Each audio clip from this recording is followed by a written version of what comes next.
நட்சத்திரத்தை குறிப்பிட்டிருக்கின்றேன். அதே போல ஒரு சில நபர்களுக்கு 3, 5, 7 போன்ற தாராபலன் இல்லாத வரிசையில் இந்த அஸ்வினி நட்சத்திரம் வந்துவிடும். அப்பொழுது நாம் என்ன செய்யலாம் என்றால் தொப்பி தானம் கொடுக்கலாம். தொப்பி யாருக்கெல்லாம் தானம் கொடுக்கலாம் என்றால், பொதுவாக பார்த்தீர்கள் என்றால் இந்த தூய்மை தொழிலாளர்கள் இருக்கின்றார்கள், அவர்களுக்கு தொப்பி தானம் அஸ்வினி நட்சத்திரத்தில் செய்யலாம். அதே போல தலை சார்ந்து வேலை செய்பவர்கள் யார் என்று பார்த்தீர்கள் என்றால் மொட்டை அடிப்பவர்கள், அதாவது மொட்டை அடிப்பவர்களுக்கு ஏதேனும் ஒரு உதவி செய்யலாம். அதைவிட முக்கியமாக பழனி, திருப்பதி இது போன்ற ஸ்தலங்களில் மிகவும் ஏழை எளிய மக்கள் மொட்டை அடித்து வருவார்கள், அவர்களுக்கு தொப்பி வாங்கி கொடுக்கலாம். அப்படி செய்தாலும் கூட அந்த தோஷமானது நிவர்த்தியாகும்.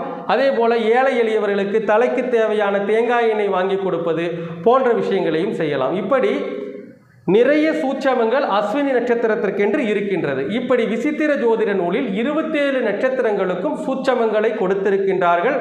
அதை நாம் அந்த விஷயத்தை எப்பொழுது பயன்படுத்த